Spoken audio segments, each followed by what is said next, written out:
Salut la famille, j'espère que vous allez bien, j'espère que vous avez passé une excellente journée, j'espère que vous passez de beaux moments partout là où vous êtes. Soyez le bienvenu sur la chaîne Bonjour Canada. Sur cette chaîne, on partage des astuces concernant l'immigration, concernant l'entrepreneuriat, concernant la vie de chaque jour. Donc, vous êtes sur la belle chaîne que vous aimez bien, Bonjour Canada. Donc, j'espère que tout se passe bien de votre côté. Écoutez, aujourd'hui, j'ai un sujet un peu plus fan, pas d'habitude vraiment, pas comme d'habitude, mais comme je vous avais dit que je vais partager aussi les sujets qui concernent la famille, je pense que c'est un mot de bien en fait, en tout cas aujourd'hui, et c'est ça que je vais parler aujourd'hui. Donc, si vous souhaitez ou que vous avez l'ambition de venir vous installer au Canada avec votre famille, cette vidéo, ça va vous concerner. Ou que vous voulez avoir une famille, que vous êtes ici déjà au Canada, que vous voulez vous envisager avoir un enfant, créer une famille, en tout cas, cette vidéo est pour vous. Et j'espère que ce n'est pas pour vous faire peur, mais ce sont des réalités qu'il faut parler. Si vous avez déjà un enfant ou deux, ou que vous êtes marié, que vous êtes en couple depuis un moment et qu'on vous dit c'est qu'à l'enfant, ou bien c'est qu'à... je vais juste fermer la fenêtre, donne-moi juste one second, il y a du bruit. On va vous demander c'est quand le prochain, c'est quand est-ce que vous allez avoir un enfant, quand est-ce que vous allez avoir le deuxième. On voit que l'aîné est déjà grand ou grande. C'est quoi? C'est quand le prochain? Bonne question. Mais aujourd'hui, je vais vous donner la réponse, comment répondre à ces gens, surtout qui nous sont chers, les gens de la famille ou les gens qui nous entourent, les collègues de travail. Souvent, ils nous posent cette question. Aujourd'hui, je vais vous partager les chiffres statistiques qui sont sortis très récemment, très, très à jour en 2024, et ça va vous faire vraiment réfléchir et réagir. Partout là où vous êtes, que ce soit en Afrique, que ce soit en Europe, que ce soit au Canada, que ce soit aux États-Unis, en Amérique du Sud, ça vous concerne parce que le coût de la vie, l'évolution est pareil, en fait, est pareil. Pas au même niveau, mais ça bouge partout et ça coûte énormément plus cher, de plus en plus cher. Donc, mon titre d'aujourd'hui, c'est que combien ça coûte d'élever un enfant au Québec ou au Canada en général. Vous changez par rapport à là où vous êtes. Et je vais vous inviter tout simplement à faire vos recherches aussi. Vous savez qu'avoir un enfant, déjà, ça coûte cher. Mais je vais vous montrer par les chiffres. Par les chiffres, très très rapidement. Donc, les chiffres qu'on va comparer aujourd'hui, c'est à partir de 2019 en 2024. Donc, l'évolution des coûts pour élever un enfant, pour éduquer un enfant. Comme vous voulez l'appeler. Ok. Les parents aujourd'hui, en 2024, doivent débourser 17 772 dollars par année. Dollars canadiens, je parle en dollars canadiens, en moyenne pour élever un seul enfant. Soit près de 390 979 dollars au total de la naissance de l'enfant jusqu'à la fin des études. Ici, disons la fin des études universitaires, fin des études supérieures, c'est environ 22 ans. Donc, on va mettre en évidence les études en médecine, où il y a des spécialités, donc ça prend beaucoup plus de temps.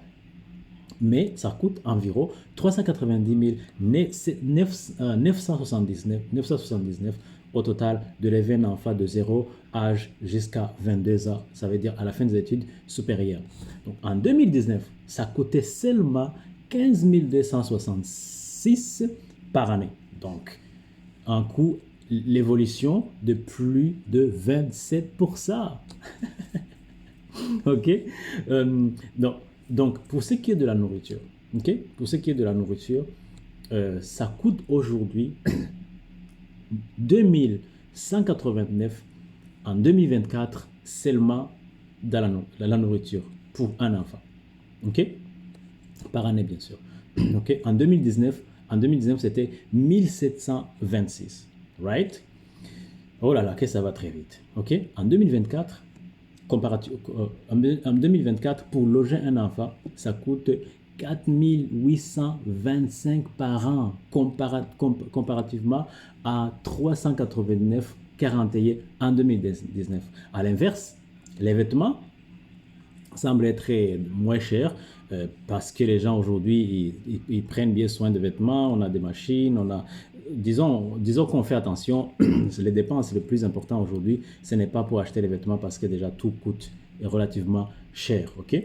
En 2024, ça coûte 1115 par année, en 2024. En 2019, ça coûtait 1049. Donc, les dépenses de vêtements, on commence à diminuer parce que de l'autre côté, ça coûte de plus en plus cher, ok?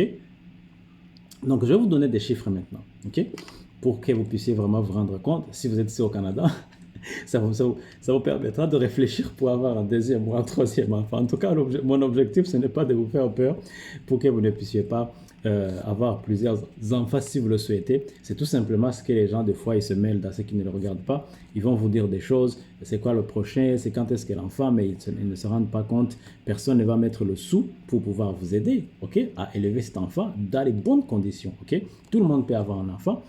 Tant que ton corps fonctionne et que tu as la grâce d'avoir la capacité de te produire, tu peux avoir un enfant. Tout le monde peut avoir un enfant, mais pas tout le monde est capable d'assumer les responsabilités et de lever un enfant dans les bonnes conditions. Ok? Et accrochez-vous. Je vais vous donner maintenant des vrais chiffres pour 2024. Ok? Donc, le logement, 4825 par année. Transport, 3588. Alimentation, 2189 par année, je vais dire. Vêtements, 1115. Éducation et frais de garde. Ça, c'est quand vous ne payez pas quand vous ne payez pas les études privées. Les études privées. Moi, par exemple, ma fille qui fait des études de mathématiques privées, ça va loin de là, loin de ça, ok? L'éducation qui fait aussi d'autres activités qui sont payantes, donc je ne chiffre même pas, je ne vais pas y penser. Éducation et frais de garde, 1513, santé et soins personnels, 704, loisirs et dépenses diverses, 1982, les pertes de salaire, parce que vous allez avoir des pertes de salaire, parce que vous travaillez moins quand vous avez plusieurs enfants. Vous travaillez moins, non pas seulement plusieurs enfants, quand vous avez un enfant, tout simplement, vous travaillez moins qu'une personne qui n'a pas d'enfant. Vous devez être disponible pour les enfants, pour prendre soin des enfants, pour passer du temps avec, cuisiner, prendre soin, faire des devoirs et tout ça, ce qui fait que vous travaillez moins par rapport à une personne qui n'a pas d'enfant. Ok? Et l'enfant, c'est une grâce, c'est une bénédiction. Je ne dis pas qu'avoir un enfant, c'est un problème. Non, c'est une grâce imméritée, je dirais. Ok? Perte de salaire, 1657. Ok? Assurance vie, $300. Et vous devez avoir des assurances pour vos enfants. Vous devez avoir des assurances, des assurances vie pour vos enfants ou pour vous-même. C'est très important. Je suis toujours un peu peiné quand tu vois une personne qui est décédée, surtout une personne peut-être qui vit dans notre continent, et on va avoir des GoFundMe. Ça veut dire que la personne tout simplement n'a pas anticipé, la personne n'a pas d'assurance vie. Et ça, c'est très dommage. C'est quelque chose que nous tendons à négliger, mais qu'il ne faut pas négliger. Il faut avoir des assurances. Il faut avoir des assurances vie. Si vous ne savez pas comment vous y prendre, je me mets à votre disposition. N'hésitez pas à m'écrire par mail. Si vous êtes ici au Canada, vous ne savez pas comment faire. Ça ne coûte pas tant cher que ça, mais qu'est-ce que c'est important? Qu'est-ce que c'est important d'avoir une assurance vie? Ok? Donc, au total, pour une année, c'est 17 772 par année, s'il vous plaît, d'élever un seul enfant. Certes, les dépenses seront compensées ou compressées car c'est des enfants. On s'entend que ça réduit un peu. Le petit frère ou la petite sœur va porter certains habits que le petit frère ou la petite sœur a laissés. Tu sais, il y a des choses qu'on ne va pas racheter, encore une fois. Donc, pour élever un enfant, en résumé, de 0 à 22 ans, les parents déboursent 399 979 pour élever un enfant de 0 à 22 ans. Donc, la prochaine fois que quelqu'un vous dit, c'est quand le prochain? Quand est-ce que vous allez faire un enfant? Quand est-ce que vous allez avoir notre enfant?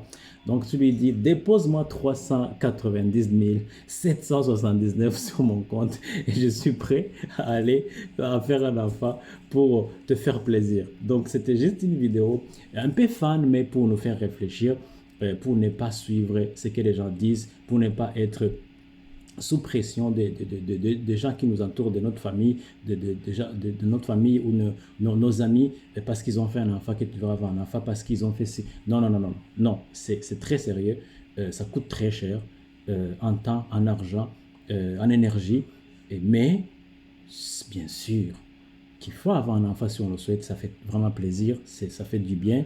Et il n'y a pas de joie. Être parent là, c'est merveilleux. Moi, je suis parent de 2 enfants et je suis extrêmement heureux, extrêmement épanoui avec des enfants. Ok? Donc, c'est juste tout simplement pour vous dire, mais je ne ferai pas un autre enfant parce que je suis sous la pression sociale. Donc, je le ferai parce que c'est le bon moment, parce que j'estime et je crois que c'est ce qu'il faut faire et que j'ai les moyens de me donner ce luxe d'avoir un autre. Donc, n'hésitez pas à me dire ce que vous en pensez et n'hésitez pas à me dire aussi si ces chiffres s'appliquent sur vous et si vous l'avez constaté, si vous êtes au Canada. Bien sûr, faites vos recherches par rapport à votre pays là où vous êtes et ça vous permettra de bien planifier.